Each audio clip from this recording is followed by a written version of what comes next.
नीम की सूखी पत्तियां आंगन में चारों ओर फैली हुई थीं।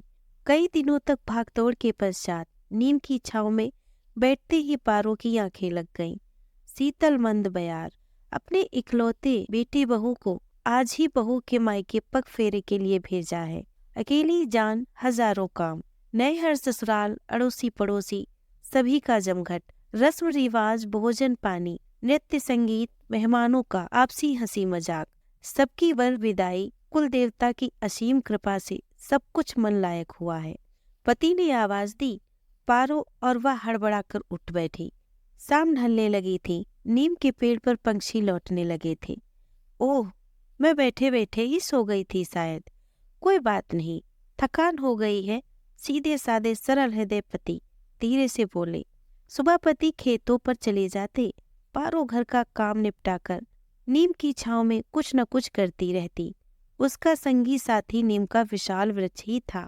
वह उससे बातें करती, दुख सुख साझा करती। आज से 30 वर्षों पूर्व पारो की डोली भी इसी नीम की छांव तले आई थी। हरी कचनार पत्तियां, सफेद सफेद फूल, रस भरी निबोलियां पूरे आंगन में छितराई हुई थी। कच्चा मिट्टी का मकान, बाहरी अहाता और किनारे बड़ा सा नीम का पेड़। बहू, झाड़ू ठीक से लगाओ, इन नीम की पत्तियों ने नाक में दम कर रखा है, सासू माँ कोसती। लेकिन साल भर दिन में पेड़ के छांव तले ही खाट डाले बैठे पड़ोसियों से गप्पे मारती, मटर चने की छीमियाँ छीलती, साग सब्जी तराशती, गेहूं चावल फटकती, वही कुएं से पानी लेकर गेहूं धुलवाती, चादर पर सुखवाती, फिर चक्की में आटा पिसता। तब पैकेट के आटे का प्रचलन नहीं था। ससुर जी उसी पेड़ के नीचे चाय नाश्ता करते, सासू माँ से घर गृहस्थी की बातें करते। मौका मिलते ही गौरा भी उसी वृक्ष तले घरेलू काम करती। चैत के पहले दिन से ही नीम की कोमल पत्तियां तोड़कर रख दी जाती। गौरा मुंह अंधेरे उन पत्तियों को सिलबट्टी पर बारीक पीसती, फिर नमक का सादा घोल खाली पेट सब कोई पीते। तर्क था, चैत महीने में नीम की पत्तियों का शरबत पीने से सालों भर फोड़ा फुंसी नहीं होता, व्यक्ति निरोगी रहता है। पूरे चैत महीना यह क्रम चलता है। फिर बेटी का जन्म, सास ससुर की खुशी छिपाए न छिपती थी। खर्च बढ़ गया था। बच्चे और माँ तथा परिवार वालों के लिए एक गाय चाहिए, लेकिन पैसे कहाँ से आएंगे? अभी शादी का कर्जा चुकाना बाकी ही है। सास ससुर पति को विचार विमर्श करते देख गौरा की उत्सुकता बढ़ गई। पति ने गांव के लड़कों के साथ आजीविका के लिए शहर जाने का मन बना लिया। मैं इस छोटे बच्चे के साथ कैसे रहूंगी? गौरा चिंतित हो उठी। कुछ न कुछ उपाय करना ही होगा। महाजन तकाजा कर रहे हैं। असल में हमारी शादी में माता पिता ने दिल खोल कर खर्च किए। इकलौती संतान का विवाह, जबकि हमारी हैसियत इतनी नहीं थी। दिखावे में भारी कर्जा हो गया। दुल्हन के लिए भारी जेवर कपड़े, अतिथियों की विदाई, स्वागत सत्कार, इसकी कीमत तो चुकानी होगी ना रानी। पति का स्पष्ट उत्तर। गौरा दहल उठी। चढ़ावे में भारी गहने, कीमती साड़ी देखकर मंडप में सभी चकित हो गए थे, बढ़ चढ़कर गुणगान कर रहे थे। उसका खामियाजा गौरा को पति वियोग से भरना होगा। जिस जेवर और साड़ी पर वह जान छिड़कती थी, वह विवाहों में होने वाले फिजूल खर्ची का प्रत्यक्ष उदाहरण था। खैर, पति चले गए। वही किसी सेठ के कारोबार का हिसाब किताब देखने लगे। धीरे धीरे कर्ज भी चुक गया। वृद्ध माता पिता भी परलोक सिधार गए।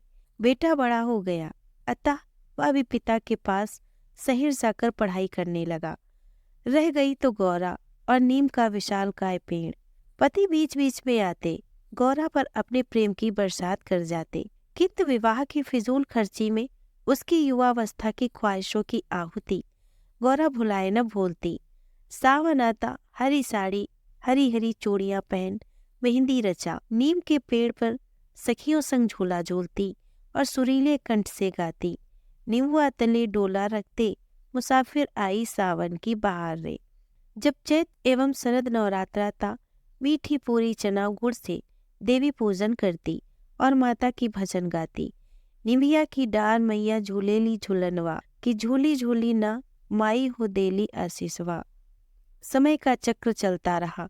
किंतु कर्जे को भेंट चढ़ी गौरा के खिलाने खाने, पति के सहचार्य में बिताने के दिन में अलगाव का कशक रह रहकर उसका कलेजा कचोटता था। अब बेटा पढ़ लिख कर नौकरी करने लगा है और पति भी गौरा के पास आकर मन बहलाव के लिए खेती बाड़ी संभालने लगे हैं। किसी चीज की कमी नहीं है। अब बेटे के विवाह की बात चलने लगी। अब लल्ला का घर बस जाए। जानकारी होते ही बेटे ने बिना लाग लपेट के स्पष्ट किया, मुझे अपने साथ काम करने वाली लड़की पसंद है। अगर आप सभी की इजाजत हो तो हम विवाह कर लें। सरल हृदय गौरा और संवेदनशील पिता ने हाँ कर दिया। शादी विवाह का तामझाम देखते ही गौरा चौंक उठी। मेरी एक बात मानोगे दोनों बाप बेटा? क्या?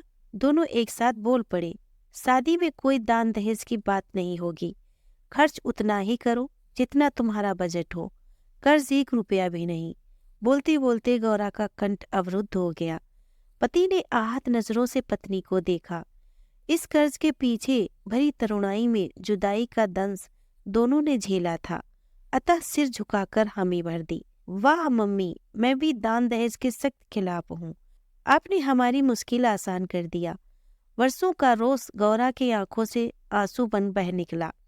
फिर शादी हुई और धूमधाम से, लेकिन अपनी हैसियत के अनुसार। रिश्तेदार गौरा के सूझबूझ स्वागत सत्कार के कायल हो गए। सुदर्शन बेटा और चांदनी सी बहू गौरा और उसके पति का हिया जुड़ा गया। शहर की पढ़ी लिखी बहू को भी ग्रामीण रहन सहन बहुत पसंद आया और नीम का पेड़, उसकी छांव, ठंडी हवा, निमोलिया, बहू बेटा उसके इर्द गिर्द ही छाए रहते। आज उन्हें विदा कर गौरा ने अपनी पीड़ा व्यक्त की। मैं नहीं चाहती थी कि फिर किसी नन्हे को अपने ही विवाह के कर्जे तले अपनी नन्ही से जुदा होना पड़े। हंसने खेलने की उम्र में पैसों के जुगाड़ में समय से पहले बूढ़ा हो जाए। ऋणम घृत्वा घृतम पिबेत का पट्टाक्षेप आवश्यक है जी। खिलखिलाकर हंसी गौरा। पहली बार ऐसी मधुर हंसी उसका पति मुक्त भाव से देखता ही रह गया। नीम का पेड़ झरझरा उठा, मानो आशीष दे रहा हो। दोस्तों, अगर आपको ये कहानी पसंद आई हो तो प्लीज़ इसे लाइक और शेयर करें। अगर आप हमारे चैनल पे नए हैं तो प्लीज़ इसे सब्सक्राइब करें। धन्यवाद।